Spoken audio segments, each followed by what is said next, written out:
બાપુ એક સરસ મજાનું વાક્ય છે કે નિસ્વાર્થ ભાવે આપેલું દાન જ સર્વોત્તમ છે. અને આના પરથી મને એક સરસ મજાનો સત્ય ઘટનાનો પ્રસંગ યાદ આવે છે.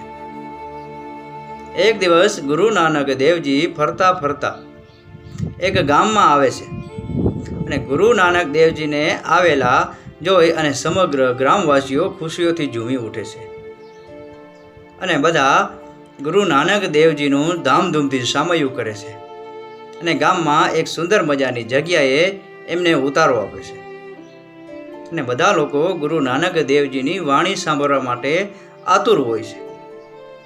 ગુરુ નાનક દેવજી બધાને સંબોધીને કહે છે કે આ ગામમાં કોઈ ગુરુદ્વારો નથી. એટલે બધા ગામ લોકો કહે છે કે ના ગુરુદેવ, આ ગામમાં કોઈ ગુરુદ્વારો નથી.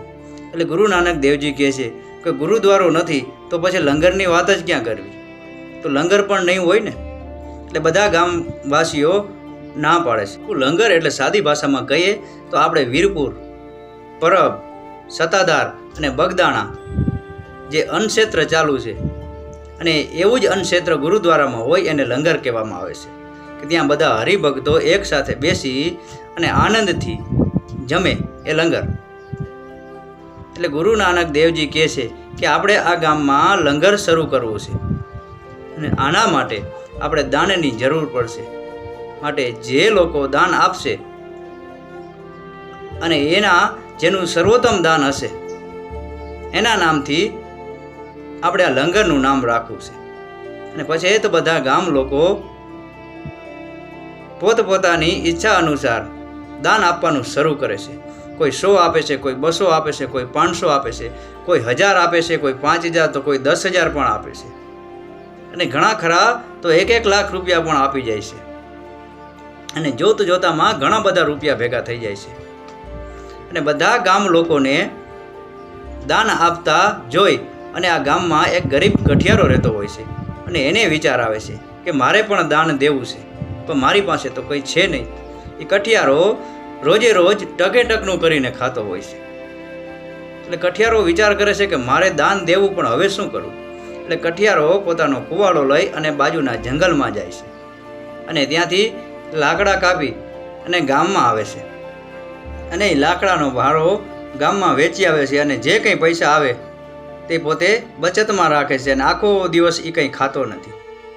બીજે દિવસે સવારે એ કઠિયારો પાછો કુવાડો લઈ અને જંગલમાં જાય છે અને મોટો બધો એક લાકડાનો ભારો બાંધી આવે છે અને ભારો ગામમાં આવી અને વેચી દે છે અને જે કંઈ પૈસા આવે છે એ બધા પૈસા પોતે બચતમાં રાખે છે અને બીજા દિવસે એ પણ કંઈ ખાતો નથી.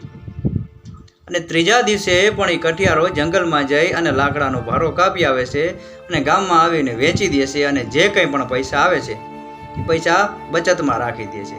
આવું એ 5 દિવસ કરે છે અને 5 દિવસ એ એક પણ અન્નનો દાણો મોઢામાં નાખતો નથી અને જે કંઈ પૈસા બચત થાય છે એ બધા પૈસા લંગરમાં આપી દે છે. આ વાતની જાણ ગુરુ નાનક દેવજીને થાય છે અને ગુરુ નાનક દેવજી બધા લોકોને બોલાવે છે કે જેણે જેણે દાન આપ્યું હોય એ બધા લોકો ત્યાં હાજર થાય છે અને કઠિયારાને પણ બોલાવવામાં આવે છે અને કઠિયારો પણ ત્યાં હાજર થાય છે.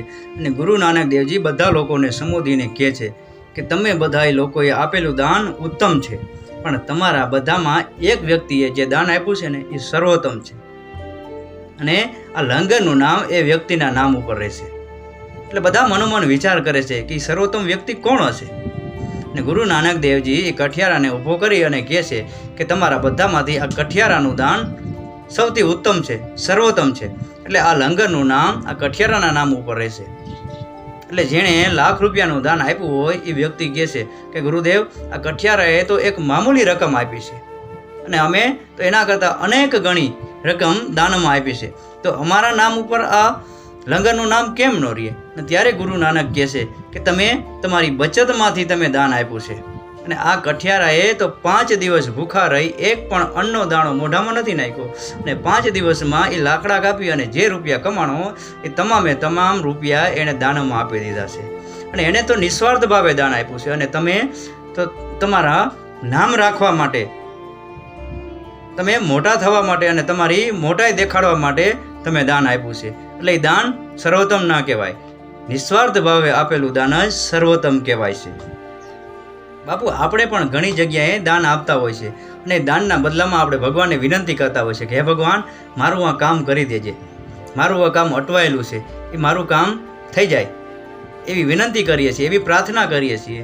અને થોડું ઘણું દાન લખાવી અને મોટી મોટી તકતીઓ છપાવીએ છીએ. એ તકતીમાં આપણા પિતાજીનું, આપણી માતાનું નામ લખાવીએ છીએ અને હસ્તે આપણે આખા પરિવારનું નામ લખાવીએ છીએ. બાપુ, આ દાન ન કહેવાય.